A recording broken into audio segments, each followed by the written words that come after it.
When I'm playing in England, I'm like, I'm going to tell you a story. Everyone's like, alright,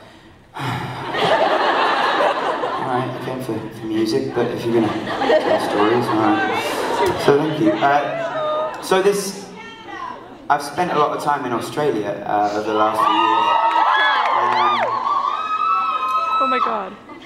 And I was booked to do this little festival called Woodford Folk Festival, which is a wonderful place. And but the last minute, my accommodation fell through, so I ended up staying with a friend of a friend's dad, which was a bit fucking awkward, to be honest. I'd never met this dude before, and I turned up on my own.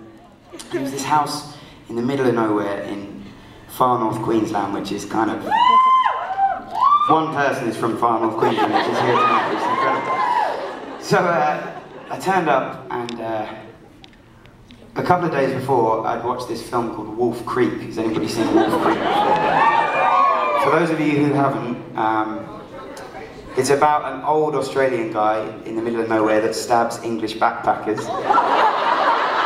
It's a pretty brutal film, and I turned up to this house in the middle of nowhere, and this crooked old Australian dude turns up, and I'm like, okay, this is where I die, right? Fine. So anyway, he was a really lovely guy, and he invited me, and we had some dinner, and he told me this story that he'd been collecting bullets since he was 9 years old, which didn't make me feel much fucking better about the situation, if I'm honest. You collect bullets, good, and the dead bodies, or just the bullets? So over the years, he built up this massive collection of bullets and put them all in this beautiful chest of drawers that he built. Had this kind of bullet museum thing going on in his house, which is slightly insane. But he told me this really sad thing that a couple of years back he had his house broken into, and you know, they took computers and jewellery and stuff, but they also took the collection of these bullets, because you know they saw them and they thought they must be valuable because they were in the bullet museum. And he said that you know, they'd be completely worthless to anybody else, but they just had this emotional value that he'd attached to them. Exactly. Pretty sad. So me being an oversensitive singer-songwriter with a beard, I thought I'd write a song about it. So I went off to this festival, and I played a few gigs, and I wrote this song. And I came back for one night with him. Not like that, just nothing happened.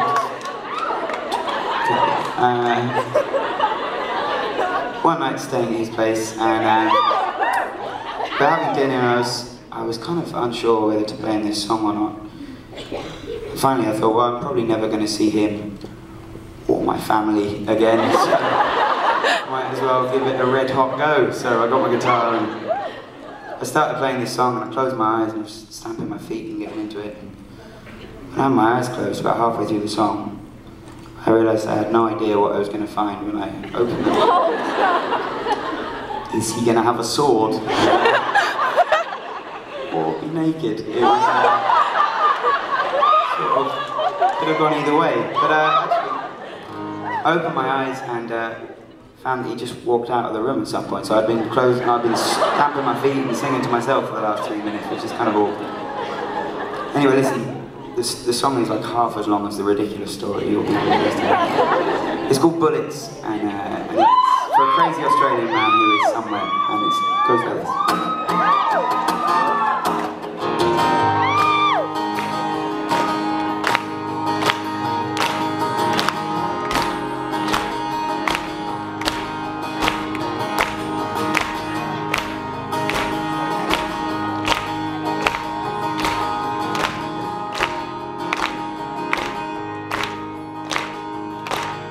Where he's been collecting since the age of 9. Every shiny bullet that he could find. Built himself a house with the wooden floors, put the shiny bullets in a chest of drawers. Well, his wife's long gone and the kids are grown. The trees, they fall down on their own. memories fade like an old slideshow,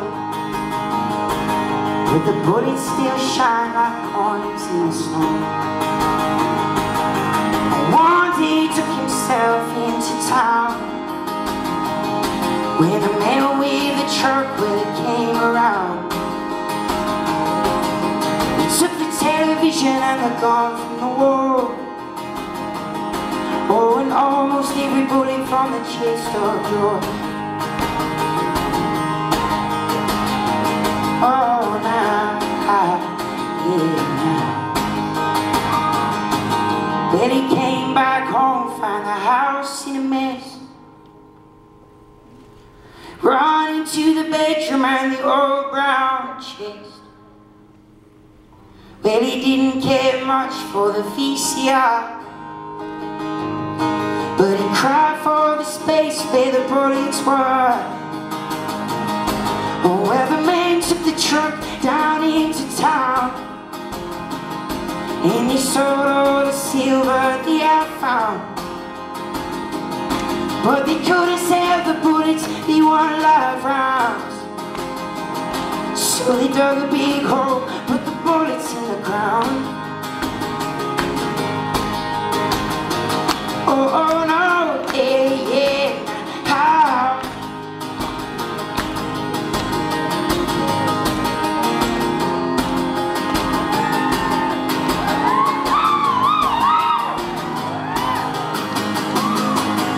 Well, he doesn't leave the house much anymore, because the men are gonna come like they did before. And he'll hold on to the 3 or 4 bullets that they left in the chest of drawers. Well, the bullets that they left in the chest of drawers.